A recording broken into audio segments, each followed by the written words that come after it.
Hi friends, మనం పచ్చి జీడిపప్పు అండ్ డ్రమ్ స్టిక్స్ కర్రీ ఎలా చేసుకోవాలో చూసేద్దామా. ఈ కర్రీ అయితే నేను చేయలేదండి, మా అక్క అయితే చేసింది.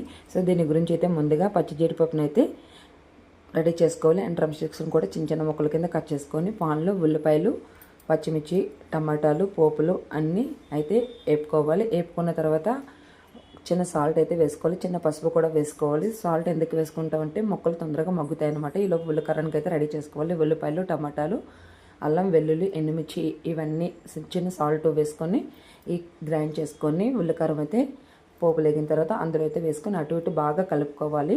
అండ్ మనం 3 మ్యాంగోస్ కారం కూడా కొంచెం యాడ్ చేస్తాం. అందులో 3 మ్యాంగోస్ కారం అండ్ ధనియా పౌడర్ ఇవన్నీ యాడ్ చేసుకున్న తర్వాత అటు ఇటు బాగా మిక్స్ చేసుకోవాలి. పచ్చివాసన పోయినంత వరకు కూడా మనం బాగా దగ్గరగా అటు ఇటు కలుపుకోవాలి, ఫ్రై చేసుకోవాలి. ఎందుకంటే పచ్చివాసన వస్తే తినలేం కదండి, టేస్టీ ఉండదు. సో ఉల్లిపాయ, ఆనియన్ అయితే పచ్చివాసన పోయినంత వరకు బాగా కలుపుకోవాలన్నమాట. చూసారా, పచ్చివాసన పోయినంత వరకు కొంచెం బాయిల్ అయినంత వరకు కూడా మనం దగ్గరగా కలుపుతూ ఉండాలి. తర్వాత డ్రమ్ స్టిక్స్ని అయితే వేసేస్తాం. మనం డ్రమ్ స్టిక్స్ని వేసుకున్న తర్వాత ఒక్కసారి అటు ఇటు కలుపుతాం. ఒక్కసారి అటు ఇటు బాగా అవన్నీ మిక్స్ అయినంత వరకు బాగా కొంచెం కలుపుకుంటాం అనమాట. కొంచెం కలుపుకున్న తర్వాత మనం అదేవిధంగా పచ్చి జీడిపప్పును కూడా యాడ్ చేసేయాలి.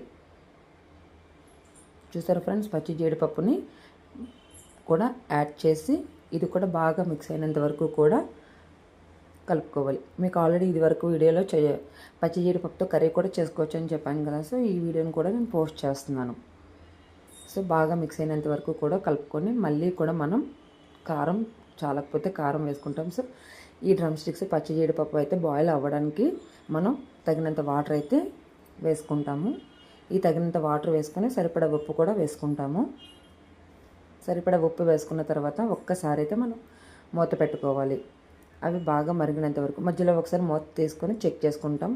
ఇంకా మరుగుతున్న ఇంకా బాగా దగ్గరికి అవ్వాలన్నమాట. సో ఒక్కసారి అటు ఇటు కలుపుకొని మళ్ళీ మనం అయితే మూత పెట్టేసుకోవాలి. మూత పెట్టేసుకొని మీడియం ఫ్లేమ్లోనే చేయాలి. సో కొంచెం గరం మసాలా పౌడర్ కూడా జల్లుకోవాలన్నమాట. చాలా టేస్ట్ ఉంటుంది కర్రీ అయితే. సో మూత పెట్టేసుకుంటాం. మూత పెట్టేసుకున్న తర్వాత బాగా దగ్గరికి అయిన తర్వాత మనం కర్రీ అయితే సర్వ్ చేసుకోవాలి. చూసారా ఫ్రెండ్స్, కొంచెం దగ్గర అయితే పడింది. సో ఇంకా ఒక్క 5 మినిట్స్ అయితే ఉంచుకొని బాగా దగ్గరికి అయిన తర్వాత ఇలా బౌల్లోకి అయితే సర్వ్ చేసుకొని తింటే చాలా బాగుంటుంది ఫ్రెండ్స్. Bye friends.